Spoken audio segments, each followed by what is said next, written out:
Bonjour Simon Serroussi et Shana Tova. Bonjour. Merci de nous rejoindre en direct. Vous êtes diplomate au sein du département Europe du ministère israélien des Affaires étrangères. Simon Serroussi, 4 soldats de 19 ans ont donc été tués hier soir dans une attaque de drone du Hezbollah contre une base de la région de Binyamina dans le nord du pays. Ils ont été mortellement touchés alors qu'ils se trouvaient dans le réfectoire de la base d'entraînement de la brigade Golani à laquelle ils appartenaient.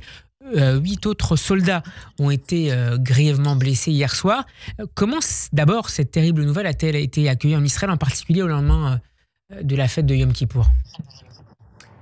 Alors c'est une de ces nouvelles qui malheureusement est acceptée et prise avec beaucoup de tristesse en Israël.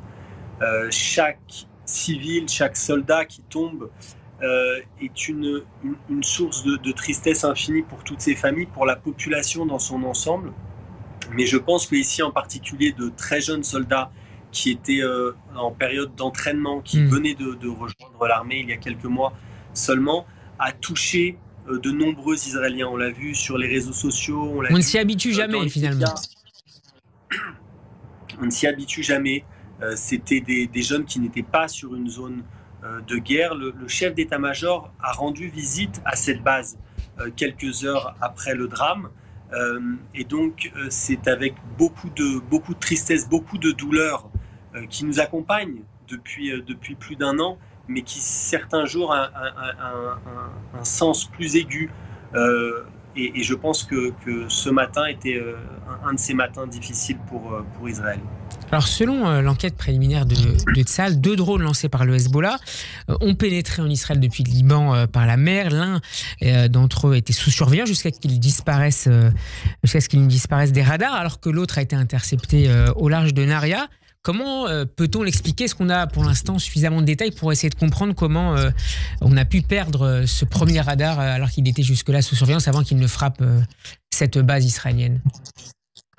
Vous savez Steve, depuis le début de la guerre, de nombreux rapports, notamment dans les médias, mais aussi des déclarations d'officiels israéliens et de militaires, ont fait part de la difficulté que peuvent avoir les systèmes de surveillance israéliens pour repérer et détruire les drones ennemis. Nous entrons dans une nouvelle guerre depuis quelques années en Israël, au Moyen-Orient, mais à l'échelle mondiale aussi. Notamment en Ukraine. Exactement, l'Ukraine, ou bien même dans le Caucase avec l'Azerbaïdjan et l'Arménie, où la présence des drones change fondamentalement la façon de faire la guerre. Et pour notre région spécifiquement, de commettre des actes terroristes aussi, parce que de nombreux drones visent des zones civiles. Ce n'était pas le cas hier, mais ça a été le cas à de nombreuses reprises, notamment sur Tel Aviv, avec un drone des Houthis il y a quelques mois qui a tué un civil israélien. Simon Serroussi, est-ce que vous pouvez nous confirmer que les services israéliens, les services militaires en particulier, suivent maintenant depuis plusieurs années la manière dont ces drones d'origine iranienne pour la plupart des cas sont utilisés, puisque vous parliez de l'Ukraine, par les Russes, et en imaginant la manière dont ils pourraient ensuite être utilisés par le Hezbollah? Est-ce que c'est quelque chose qui en fait il faut inscrire dans la durée, dans la manière de les surveiller et de mesurer leur impact? Alors je ne peux bien sûr pas rentrer dans des détails techniques et militaires. Ce que je peux vous dire, c'est que Israël suit de très près l'Iran. Les capacités techniques et technologiques de l'Iran, des gardiens de la révolution, et on sait que l'Iran a investi des sommes gigantesques, à la fois dans le développement de drones, mais aussi de missiles balistiques. Et c'est quelque chose qui nous inquiète énormément en Israël. C'est un sujet sur lequel nous avons alerté nos homologues occidentaux et aussi dans les forums internationaux, parce que nous savons que ces technologies peuvent être utilisées par des organisations terroristes soutenues par l'Iran à des fins terroristes dans la région et à travers le monde. Et c'est une réelle inquiétude, et nous voyons les conséquences de cette politique iranienne aujourd'hui sur le sol israélien, avec tous ces proxys de Téhéran qui utilisent des technologies, des financements et des armes iraniennes afin de frapper Israël. Simon Serroussi, quand le ministre de la Défense israélien Yoav Gallant indique, je le cite, que la protection contre les drones doit désormais être une priorité nationale, est-ce qu'on se retrouve finalement, toute différence par ailleurs, avec ce qu'on avait vécu en Israël après la deuxième guerre du Liban de 2006, où un effort considérable avait été mené et qui, pour la protection en particulier du nord du pays et par la suite du sud, avec la mise en place du dôme de fer. Est-ce qu'on va rentrer cette fois dans une nouvelle phase en manière de protection, de construction d'une nouvelle couche de défense aérienne contre les drones cette fois? C'est une très bonne question, Steve. Je pense que nous y sommes. Je pense que de la même manière que l'ancien ministre de la Défense, Amir Peretz, qui avait été l'initiateur du projet du dôme de fer, il faut le rappeler, la question des drones est aujourd'hui une priorité pour Israël parce que c'est une des armes les plus utilisées par nos ennemis. Et donc c'est une priorité pour l'État d'Israël de trouver des remèdes, de trouver des défenses efficaces face aux drones. Il faut rappeler que de nombreux drones, des dizaines de drones ont été détruits par l'armée israélienne, par l'armée de l'air israélienne, notamment depuis le début de cette guerre. Donc il y a déjà des systèmes de défense relativement efficaces, mais vous savez, en Israël, l'industrie militaire est extrêmement performante, elle se remet en question en permanence, elle s'adapte en permanence sur un terrain mouvant, et c'est ce qu'elle est en train de faire en ce moment face aux diverses menaces auxquelles nous devons faire face. Sur le Liban, sur le front diplomatique, à présent, je voudrais vous faire réagir, Simon Serroussi, à ces déclarations de Jean-Yves Le Drian, l'ancien ministre français de la Défense et des Affaires étrangères, envoyé spécial du président de la République Emmanuel Macron, s'est exprimé hier dans les colonnes de la Tribune dimanche. Il estime que le temps est venu d'un cessez-le-feu au Liban et qu'il faut parler au Hezbollah tout en le mettant sous pression. Votre réaction, est-ce que la France se trompe dans son positionnement vis-à-vis du Hezbollah, alors qu'elle est la seule des grandes puissances occidentales aujourd'hui à maintenir un tel canal d'échange avec le groupe terroriste chiite, précisément avec sa branche politique, et alors qu'évidemment on suit de très près ici et là la manière dont le Hezbollah a pu agir pour accélérer ou pour bloquer au contraire l'élection d'un nouveau président de la République pour le Liban ces 2 dernières années? Vous savez, la résolution 1701 de l'ONU engage à ce que au sud du Litanie, il n'y ait plus d'organisation armée, que le Hezbollah ne puisse pas menacer Israël depuis le sud du Liban, que l'armée libanaise soit sur place afin de garantir la sécurité de la zone avec les forces de l'ONU, de la FINUL.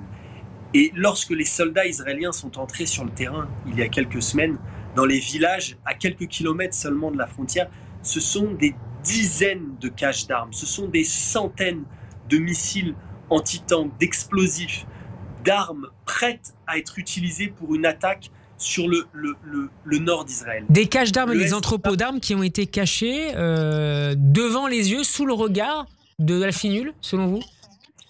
Qui ont été cachés, en tout cas, très souvent à quelques dizaines de mètres, quelques centaines de mètres des positions de la FINUL. Donc les soldats de la FINUL ne pouvaient pas ne pas le savoir. C'est ça que vous nous dites, Simon Serroussi, plus clairement. Non, ce que je vous dis, c'est que, en tout cas, ce que nous avons constaté, ce sont à la fois des tirs de missiles depuis des positions qui étaient très proches des forces de la FINUL et des caches d'armes qui étaient relativement proches des positions de la FINUL au sud Liban.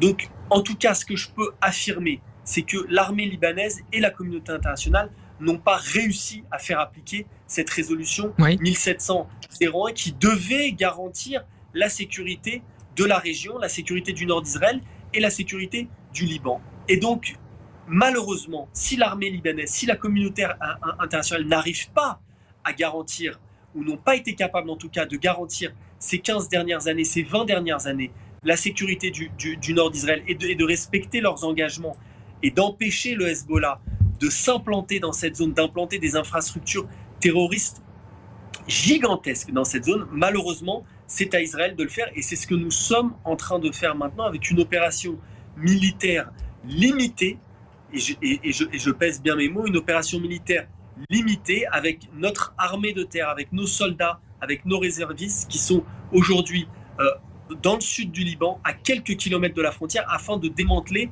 ces implantations militaires et terroristes du Hezbollah qui étaient, je le répète, et c'est très important de le dire, qui étaient prêtes à une invasion du nord de la Galilée, similaire à ce qu'on a vu le 7 octobre dans le sud d'Israël.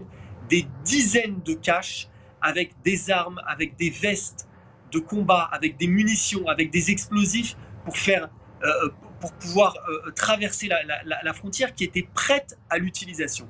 Et donc Simon Serroussi, vous ne comprenez pas les déclarations de la France, ou en l'occurrence de l'envoyé spécial du président Jean-Yves Le Drian, lorsqu'il explique que la France doit maintenir un dialogue avec le Hezbollah, ne serait-ce que pour faire pression sur lui? Israël continuera ses actions au Liban tant que les citoyens israéliens du Nord ne peuvent pas rentrer dans leur maison. La communauté internationale travaille à ce qu'il y ait, comme on l'avait vu à la fin de la guerre en 2006, un accord qui puisse potentiellement permettre de ramener la région dans le calme. Israël l'a dit pendant des mois. Nous sommes favorables à une solution diplomatique. Nous l'avons répété des dizaines de fois. Et donc pas défavorable à l'existence d'un canal d'échange éventuellement entre Paris et le Hezbollah, ou des intermédiaires, pardon. Je ne me permets pas de dire à la France ce qu'elle doit faire ou ce qu'elle ne doit pas faire. Le Hezbollah est une organisation terroriste contre laquelle nous luttons de façon extrêmement ferme aujourd'hui afin de garantir la sécurité de nos citoyens. Le Hezbollah qui a déclaré la guerre à Israël le 8 octobre, et nous continuerons à le faire tant que le Hezbollah menace nos populations, tant que le Hezbollah tire des missiles sur Israël. Une dernière question, Simon Serroussi. On a parlé de la France, on pourrait également parler de l'Italie, dont la première ministre Giorgia Meloni s'est entretenue avec Benjamin Netanyahu au téléphone. Échange visiblement tendu entre les deux responsables politiques. Est-ce qu'Israël appelle temporairement à ce que les troupes de la FINUL se retirent ponctuellement donc du sud Liban pour permettre la poursuite des opérations militaires israéliennes contre le Hezbollah, et pour éviter évidemment des blessés du côté de la FINUL? En effet, il y a eu donc une déclaration dans ce sens du Premier ministre israélien. Vous savez, Israël a bien sûr ne voit absolument pas la FINUL comme un ennemi au sud du Liban. Il y a des contacts permanents avec la FINUL, qui est une force internationale avec laquelle nous discutons et nous coopérons depuis de nombreuses années, et y compris aujourd'hui. Maintenant, malheureusement, le Hezbollah utilise très souvent la FINUL pour masquer ses positions et pour masquer ses attaques. Et donc, il y a eu des dizaines de tirs de missiles qui ont été faits depuis des zones très proches des positions de la FINUL. Et donc, Israël est en contact avec la FINUL. Il y a eu ces appels afin de garantir justement la sécurité des soldats de la FINUL. Malheureusement, ni l'armée libanaise, ni la communauté internationale n'ont permis de garantir les engagements de la résolution 1701, qui devait permettre d'évacuer toutes les forces terroristes du Hezbollah du sud du Litanie. Et donc Israël doit agir afin de garantir la sécurité de ses citoyens dans une zone où la FINUL est présente. Et c'est pour ça qu'il y a ces appels, c'est pour ça qu'il y a ces communications permanentes afin de s'assurer que leur sécurité soit garantie. Merci beaucoup Simon Serroussi d'avoir été avec nous en direct. Je rappelle que vous êtes diplomate israélien au sein du département Europe du ministère des Affaires étrangères. Bon après-midi à vous. Merci, au revoir.